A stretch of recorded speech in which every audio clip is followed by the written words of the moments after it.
sentido en que hay que lograr un acuerdo energético, que está en camino precisamente este acuerdo. Y en ese sentido, bueno, ¿cómo lograr un acuerdo? Porque el acuerdo, por supuesto, significa que las partes se van a sentar, que van a llegar a puntos de coincidencia. ¿Cómo lograrlo en este contexto? Estamos a diferencia de hace unos meses, cuando la narrativa era que el gobierno de Venezuela era la cabeza de una transnacional del crimen y que tenían entre de alguna manera sus planes el envío de delincuentes y personas de instituciones mentales a Estados Unidos. Esa narrativa derivó al final en que, bueno, Estados Unidos es el dueño del petróleo y que la nacionalización que se hizo acá hace ya, por cierto, en unos días vamos a cumplir 50 años de historia de la nacionalización del petróleo, que ese proceso significó el robo de Estados Unidos a sus derechos sobre nuestra industria. Entonces, ¿cómo llegar a un acuerdo? ¿Cómo se plantea una negociación bajo esos términos? Y por supuesto está el otro asunto que tiene que ver con las condiciones en las que se llega a esa negociación. Venezuela está negociando básicamente cercada en el Mar Caribe y con unas sanciones a su industria desde hace también varios años. Así es. Bueno, ahí justamente es lo que el gobierno norteamericano está aplicando lo que se llama la teoría del loco. Y la está aplicando cada día más exacta, más precisa. El que se lee el libro, la teoría del loco, yo les recomiendo que lo hagan. Yo lo he estado leyendo, analizando, y es una copia al carbón de lo que está haciendo el presidente Trump. Pero el que conoce el problema cubano, como lo conozco yo, porque familiarmente me ha afectado mucho, y ve cómo está la isla de Cuba, y ve cómo han acabado, de una manera criminal con esa economía cubana, buscando el cambio político en Cuba que nunca sucedió ni va a suceder, y la prueba está ahí, te da lo que está ocurriendo en los Estados Unidos. El presidente Trump está tirando flechas para todos lados y está finalmente oyendo nuestros informes, que es lo más importante. Lo más importante de todo esto es que está entendiendo que le queda muy poco tiempo de petróleo, y lo sabe ya tiene la cuenta, todo el mundo lo maneja. Lo vimos aquí en una oportunidad, eso lo maneja todo el mundo ya. Ya sabe ya que tiene elecciones en el año 26, ya sabe ya que tiene a 3 precandidatos presidenciales en el gobierno, Vance, Rubio y la fiscal general, Bondi. Y entonces tiene un problema interno, además tiene el caso 20 dando vuelta. Él de alguna manera tiene que generar la crisis que generó para salvaguardar los 28 mil millones de dólares del Caribe que está afectando en estos momentos. Ese despliegue militar ha generado un gasto para los Estados Unidos, para el ciudadano norteamericano, el que paga los impuestos, ha tenido que pagar un bono de guerra, cosa que no estaba en ningún momento prevista en la ley norteamericana ni en el escenario norteamericano, y de alguna manera está buscando ver cómo saca los barcos después del fracaso rotundo que ha tenido políticamente por hacerle caso a quien no conocía la realidad venezolana. Nosotros lo dijimos el 20 de enero, ve a Venezuela como lo que es y no como lo que le dicen que es. Entonces eso ha tenido esa consecuencia, y está un presidente disparatado tirando flechas para el lado que puede, a ver cómo sale el tema político. Y yo quisiera compartir esta imagen con ustedes, si me lo permite, porque esta imagen refleja lo que está pasando en el Congreso de los Estados Unidos.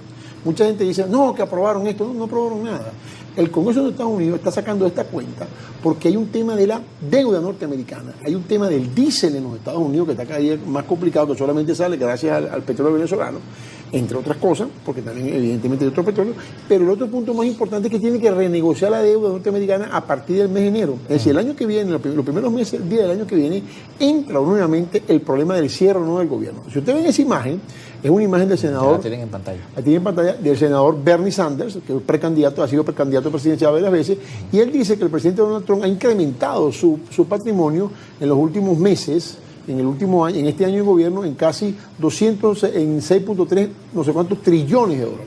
Él entró al gobierno de una manera, mira cómo va en este momento. Entonces, ¿qué está diciendo Sanders? Que él está utilizando el gobierno como un mecanismo, que es un delito según los Estados Unidos, de información privilegiada para jugar en la bolsa de valores. Y todo el mundo habla ahorita de la bolsa de valores. La manipulación de los mercados. Y entonces ese tema de la manipulación de los mercados, aunado al tema... O el tema, por ejemplo, de las criptomonedas también. De las criptomonedas, aunado al tema energético, aunado al tema del déficit, ¿qué le queda? Lo que te acabo de decir al principio. En ese escenario político que tiene Trump internamente, su única tabla de salvación es el acuerdo energético del Caribe y el acuerdo con el gobierno de Venezuela, que es el que le va a garantizar las luchas que tiene del otro lado del mundo. Meterse en Taiwán y China en este momento, meterse en Rusia y Ucrania en este momento, Irán bloqueando barcos norteamericanos. Bueno, señores, estamos en este momento nuevamente en un mega conflicto que va a iniciar el año, que solamente puede ser solventado, valga la palabra, si tenemos una estabilidad energética que no está sino en las aguas venezolanas. Bueno, eso lo hemos dicho, y de hecho tan es así